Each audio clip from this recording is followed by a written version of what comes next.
Welcome to MBTV news. Andhra Pradesh రాష్ట్ర ప్రభుత్వం ప్రారంభించిన రాజముద్రతో పట్టాదారునికి పాస్ పుస్తకం పంపిణీ. వైఎస్ఆర్ కడప జిల్లా నందలూరు మండలం ఎల్లంరాజుపల్లిలో రాష్ట్ర మంత్రి సవితమ్మ, బీసీ సంక్షేమ చేనేత సంక్షేమ శాఖ మంత్రి, Kadapa RDO Vishweshwara Naidu, joint collector Bhavana, Rajampet నియోజకవర్గం ఇన్ఛార్జ్ చమర్తి కూటమి నాయకుల సమక్షంలో రైతులకు పాత పాస్ పుస్తకములను తీసుకుని రాజముద్ర కలిగిన పుస్తకములను అందజేశారు.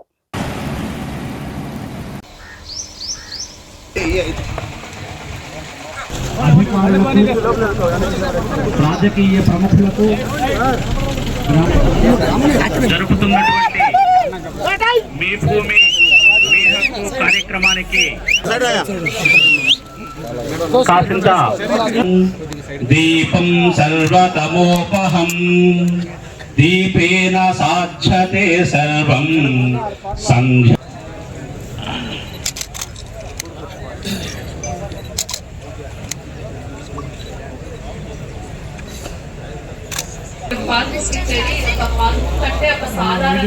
పుస్తకం అయితే కాదు. అన్నదాతలైన రైతు సోదరి మనులందరికీ నా హృదయపూర్వక నమస్కారాలు. ఈరోజు మనము రీసెంట్ గా మన వైఎస్ఆర్ కడప జిల్లాలో చేసినటువంటి నందలుగా ప్రతిష్టాత్మక కూడినటువంటి పట్టాదారు పాస్బుక్ల పంపిణీని ఈరోజు మనము ఇంత ఘనంగా ప్రారంభించుకోవడం మన భారతదేశ గౌరవం పెంచేలా ఎలా ఉందో ఒక్కసారి మీరు చూడండి. ఇది చంద్రబాబు నాయుడు గారికి, రంగుల రెడ్డికి తేడా. ఎవరైతే లబ్ధిదారులు ఉన్నారో వారిని ఒక్కొక్కరిగా పేరు పెట్టి పిలుస్తుంటే పాస్బుక్లు అందుకోవాలనో వాళ్ళు వేదికపైకి విచ్చేస్తున్నారు. ఉమ్మక నర్సయ్య గారు ఏమాత్రం కూడా తొందరపాటు లేకుండా, ఆందోళన పడకుండా పాస్ పుస్తకాలు తీసుకోవాల్సింది కోరుతున్నాం. రెండవ గారు, ఇది ఒక మంచి ప్రభుత్వం అనడానికి ఇది ఒక నిదర్శనం అనే విషయం కూడా మీకు అందరికీ తెలియజేస్తున్నాం.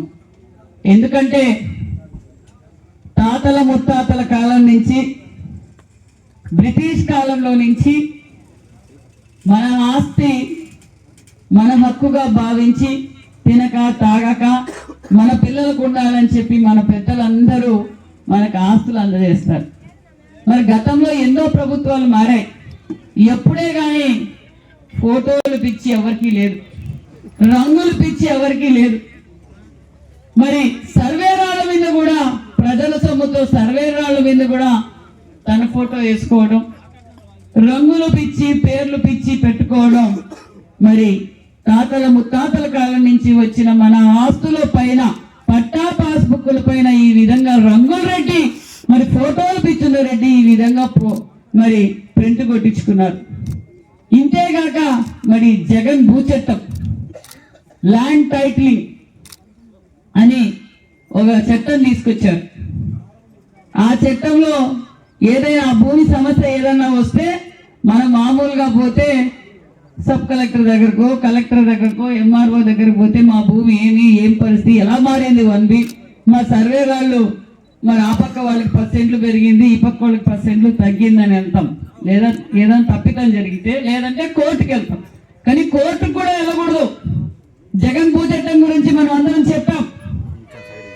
ఆ భూచట్టాన్ని మనం ఎన్నికల సమయంలో చెప్పాం. ఈ రంగుల రెడ్డి ఫోటోలు తీసేస్తాం, మళ్ళీ మన కూటమి ప్రభుత్వం అధికారంలోకి వస్తుంది, రాజ్యాంగబద్ధమైన రాజ్యముద్రతోనే మనం పాస్బుక్లు అందజేస్తామని చెప్పాం. మాట ల్యాండ్ టైటిలింగ్ మొదటి సంతకంలోనే రద్దు చేశాం. మరి దాని మాట ప్రకారమే మళ్ళీ గౌరవంగా ఉండి భారతదేశ గౌరవాన్ని పెంచే ఏకైక రాష్ట్రం మన ఆంధ్రప్రదేశ్. యూనిట్ మీద 13 పైసలు తగ్గించాం. ట్రూ వర్త్ కింద మరి ఈ రోజు సుమారుగా 4500, ట్రూ ఆఫ్ కింద 4500 రూపాయలు రాష్ట్రానికి మరి భారమైన ప్రభుత్వమే భరించి ఈ రోజు మరి 13 పైసలు మరి పవర్ బిల్ కూడా తగ్గించిందనే విషయం తెలియజేస్తూ, మరి రైతన్నులు కూడా సోలార్ కూడా ఉపయోగించుకోండి. సోలార్ కూడా సబ్సిడీతో మేము అందజేస్తుంది కూటమి ప్రభుత్వం. మరి ప్రతి ఒక్కరికి నేను తెలియజేసేటట్టు ఎల్లవేళలా ఈ రాష్ట్ర భవిష్యత్తు బాగుండాలి, భావితరాలు బాగుండాలంటే మళ్ళీ కూటమి ప్రభుత్వం అధికారంలోకి రావాలి.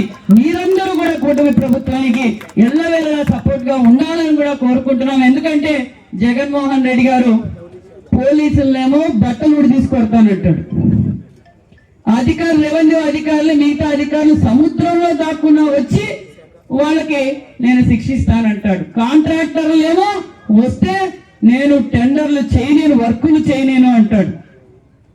ఏమన్నా మాట్లాడితే బాబాయిని నరికినట్లు రపరపా నరుకుతానంటాడు.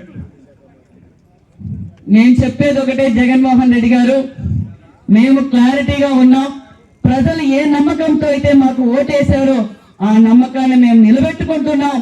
మేము రెచ్చిపోయేది అభివృద్ధి పైన మేము రెపరెప అంటాం, కానీ మేము రెచ్చగొడితే మేము రెచ్చిపోయే రకం కాదు. అభివృద్ధి పైన మేము ఖచ్చితంగా రెచ్చిపోతాం.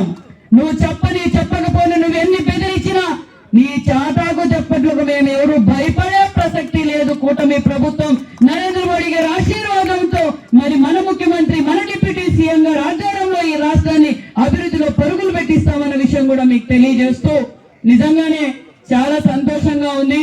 ఎందుకంటే 2 మండలాలు నా మీద యుద్ధం ప్రకటించారు. మమ్మల్ని అన్నమయ్యలో కలుపుతారంట, మదనపల్లిలో కలుపుతారంట అని రోజు పెనుగొండకు వచ్చేది. పెనుగొండకు వచ్చి, ఏం మేడం మేము ఇప్పటికే మేము కడపలోనే ఉంటాం మాకు వద్దు అని చెప్పారు. ముఖ్యమంత్రి గారి దృష్టికి కూడా తీసుకెళ్ళాం. ముఖ్యమంత్రి గారు కూడా లేదు, వాళ్ళకు దూరం పెరుగుతుంది, మరి వాళ్ళని కడపలోనే ఉంచి మరి వైఎస్ఆర్ కడప జిల్లాకి మరి నుండి 4 మండలాలు కడపడం వాళ్ళు కూడా చాలా హ్యాపీగా ఉన్నారనే విషయం కూడా తెలియజేస్తూ మీ అందరికీ మరొక్కసారి ఈ ప్రోగ్రామ్ ఆర్గనైజ్ చేసిన మన రెవెన్యూ డిపార్ట్మెంట్ గారికి, అదే విధంగా మన నాయకులకు, కూటమి నాయకులు అందరికీ పేరు పేరున నమస్కారాలు తెలియజేసుకుంటూ